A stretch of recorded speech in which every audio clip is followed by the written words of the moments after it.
All right, guys, welcome to We Are Soccer. I would like to welcome in Jaimee Cooper, the Soccer Nutritionist.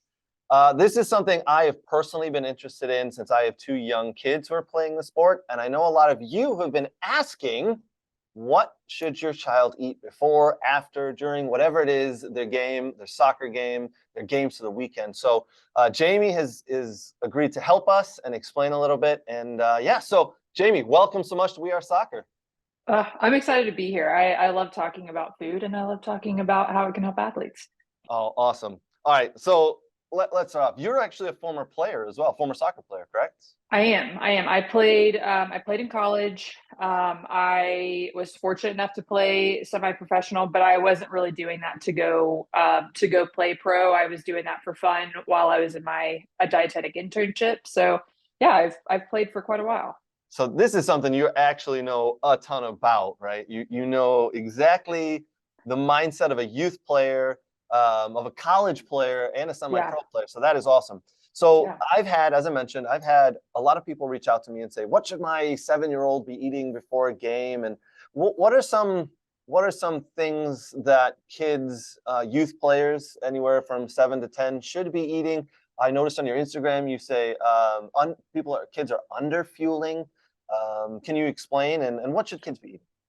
Yeah, I think that is a lot of these are going to be really big questions because, it really depends on the individual. What I find when I'm working with kids around that age is that they're not eating. They're not eating much at all before these games. So we start somewhere. Now, if they have, kind of trying to figure out what they even like to eat, but we're really focusing on carbohydrates because that is going to be the primary fuel source for their energy to last them well into the second half. And I find that most kids and most parents, when they are trying to eat something, they may focus on like protein, and that's not really the direction that we need to go. Okay, very interesting. Um, so this is getting actually this upcoming weekend. My son has a tournament, and he'll be playing at 9 a.m. and then 2 p.m. And I know the team has a picnic planned between games, so we're all going to get Yeah. together at a local park. What are some of the foods you recommend that we bring and have the kids eat? Yeah, so I would definitely encourage, like I said, those carbohydrates. So it's going to be things that are like your grains, maybe having like sandwiches, or maybe you do like a pasta salad, stuff like that. Maybe fruits are really popular with kids, so having plenty of like oranges, watermelon. Your carbohydrates are going to need to be a lot for these kids. So, in order for them to really have sufficient energy, we really want to make sure that their meals are really loaded with carbohydrates. And then these snacks that they're going to have going into those games being carbohydrates. So, um, fig bars, pretzels. Some of my favorite stuff would be gummy bears. Food can be really fun, and Mhm. when kids really enjoy what they're eating, they're more likely to eat it. And that's how it can also serve a really functional purpose when they're going into those games. That makes a lot of sense. I'm sure, 9-year-old boys won't have a problem eating gummy bears and pretzels, No, especially when no. they find out it's actually good for them between the game. Yeah. So that's good. I noticed you're a big gummy bear fan as well. I was scrolling through your Instagram and reading a bunch of stuff, and apparently gummy bears are the thing, huh? Yeah, gummy bears are the thing. If I could get a sponsorship with Haribo, I think that would be like I would just, mic drop and walk off and be fine with it for the rest of my life. But That's yeah, gummy awesome. bears can be really fun, and I think that it's really fun when parents are like, "You just made my kid's day." Like they really enjoy eating these things, and they have energy. Sure. So it's fun.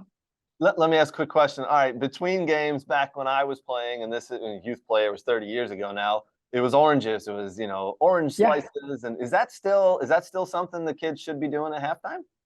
Totally. I think that halftime is a really underutilized time for kids to really kind of replenish those energy stores that they've already used up in the first half. So halftime is perfect for those oranges, um, we could do like fruit snacks. We could also do I see a lot of kids now utilizing those sports gels. Hmm. If you're watching those EPL games, like those players are like they're squeezing those packets into, into their mouth, they're drinking sports drinks.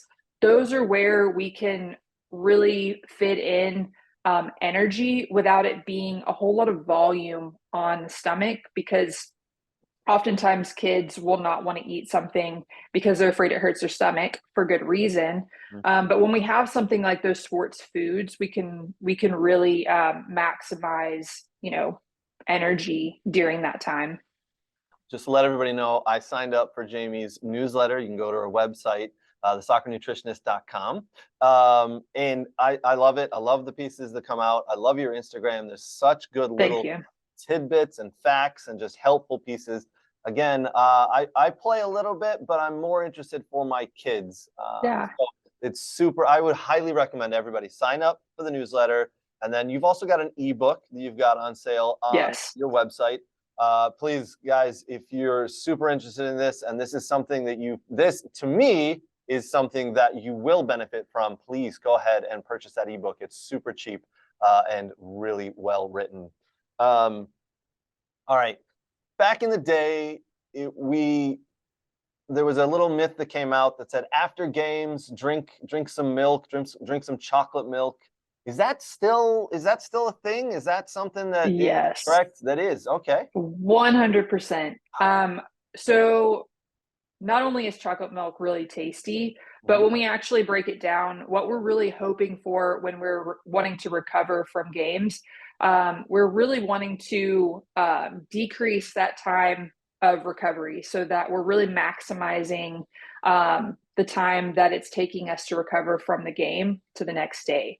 So, what we're really looking for is to refuel those muscles with those carbohydrate, with those glycogen stores. We're wanting to replenish with fluid, and then we're wanting to repair and rebuild that muscle with protein. And chocolate milk checks all of those boxes. So it's really convenient. If I have an athlete that is really sensitive to milk, maybe lactose intolerant, you could do like a chocolate soy milk. But things like your other kind of nut milk variations don't check off those boxes. But the cool thing is, when I'm working with athletes, people have different preferences. They may not necessarily want to drink chocolate milk. They may want to eat something a little bit more substantial. So having like a deli sandwich, a piece of fruit, and something to drink. It could be water, it could be a sports drink. So there's a lot of different ways to kind of figure out what works best for you and what works best for one game day. You may need to kind of pivot a different day depending on how you feel. But ultimately, we're really wanting to, get some more carbohydrates back in, get those fluids back in, and get that protein. It's funny, over the last couple of years, we'll say 10 or 15 years, recovery has become such a big thing. Whereas back in Yeah. the day, we used to hear about all these high level athletes who just that wasn't part of their regimen afterwards. But now it's become such a big thing that it's filtered down into the youth sports. I absolutely love that you're focusing on the youth uh, Yeah. and helping them move forward and be the best they can be. One of the pieces I like on your Instagram is you're not only helping youth players find the best foods to eat and how to perform nutritionally, but mentally as well. You give a little bit of you one of the posts I saw was, "Hey coach, instead of saying this, say this to a player," and it was some mental aspects as well. So that is very cool. You're putting both together, the mental side of the game and the nutritional side, because it's become so important these days. Oh my gosh. In a previous life, I've worked with eating disorders in inpatient hospital. So I see how that can evolve, and I see it in youth sports culture where there is this emphasis of these kids being treated like professionals. And I think that there's something to that. Like we want to kind of prep them, but I think that they're not, we have to understand that they're not professionals. Their bodies are growing. We need to normalize that their bodies are going to be changing and need to change in order to develop into their adult body. And with that, there's a lot of, that mental side where they're getting a lot of these messages that tell them not to change and be afraid of food. And I think that we have to start shifting how we talk about food, how we talk to these kids, so that we are not just leaving them as healthy athletes, but healthy humans, and helping them, because their soccer career will end at some point. And we want to make sure that who they are when that is done is, at least 100%, if not close to that.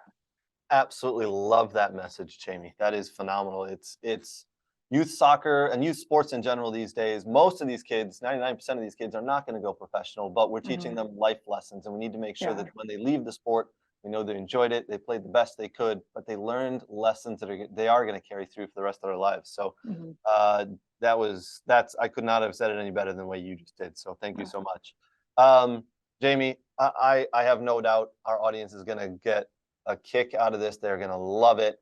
I hope they follow you on Instagram, soccer.nutritionist, because some super good tips, tricks, and facts that are really going to help their players. The last question I have for you: let's say there's an older adult who still likes to play at a good level, maybe 42 in a co-ed league, and then plays once or twice a week, and then goes out for, we'll call it, a couple pops afterwards. Yeah.